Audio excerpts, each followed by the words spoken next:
শিৱসাগৰত অনুসূচিত জাতিৰ লোকৰ বাবে অহা চৰকাৰী আঁচনিৰ চাৰিচকীয়া বাহনৰ পৰা বঞ্চিত প্ৰকৃত হিতাধিকাৰী। শিৱসাগৰৰ মহকুমা কল্যাণ বিষয়াৰ কাৰ্যালয়ত তদন্ত বিচাৰি আবেদন বঞ্চিত প্ৰকৃত হিতাধিকাৰীৰ। অনুসূচিত জাতিৰ উন্নয়নৰ বাবে চৰকাৰে গঠন কৰি দিয়া বৰ্ডৰ বিপক্ষে দুৰ্নীতিৰ অভিযোগ।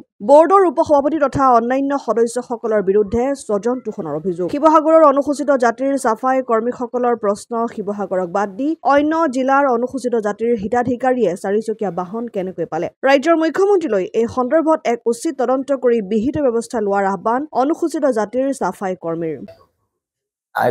আজি আমি গৈছিলোঁ মহকুমাৰ কল্যাণ অফিচলৈ। তাতে এচি গাড়ী এখন আহিছিলে। আমি মহকুমাৰ অফিচাৰে ক'লে বোলে আমি গাড়ীখন পোৱা নাই। আমি আটাইতকৈ গাড়ীখনৰ তেওঁলোকৰ একো খবৰ নাই বুলি।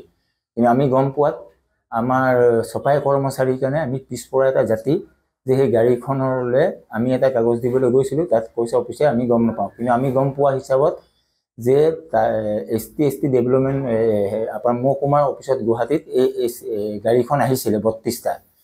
কিন্তু বাকী জিলাবিলাক আমি পিছ পৰি থলোঁ, যে আমি একেবাৰে তলৰ কাষ্টৰ মানুহ, এই গাড়ীটোৰ পৰা আমি কেলে পিছ পৰি থাকিলোঁ এই আঁচনিটোৰ পৰা, সেইটো আমি বৰ দুখিত হৈছোঁ। আমি কাগজ দিয়াৰ পিছতে অফিচত কৈছে আমি একো গমেই নাপাওঁ। সেইটোলৈ আমি এতিয়া পত্ৰ এটা দিলোঁ আজি অফিচত। আৰু তাতে গাড়ীখন কেলে আমি শিৱসাগৰ যে বঞ্চিত হ'লোঁ, আৰু বহুত জিলাই বঞ্চিত হ'ল এইটোৰ পৰা। সেইকাৰণে এই গাড়ীখনত দুৰ্নীতি হৈছে বুলি আমি যিমান অভিযোগ মোৰ ওচৰত আছেও কিছুমান অভিযোগ, যে যিবিলাক মানুহ চাকৰি কৰে এই গাড়ীৰ সুবিধাটো তেওঁলোকে ল'লে, নিজৰ ল'ৰাটোৰ নামত লৈছে।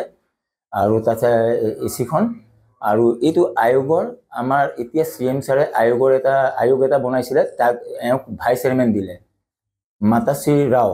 তেওঁ নিজৰ পিতেকৰ নামত মোহন ৰাৱত নামত গাড়ীটো ল'লে।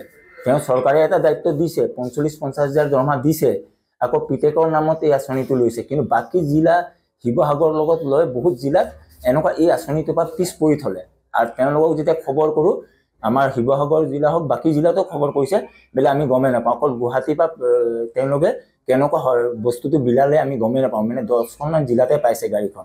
আৰু এই গাড়ীখন মানে যোৰহাটত 2টা পালে, ডিব্ৰুগড়ত 4টা পালে, আৰু তেজপুৰত 4টা, মানে 10খনমান জিলাই পালে। বাকী জিলাত আমি বঞ্চিত হ'লোঁ।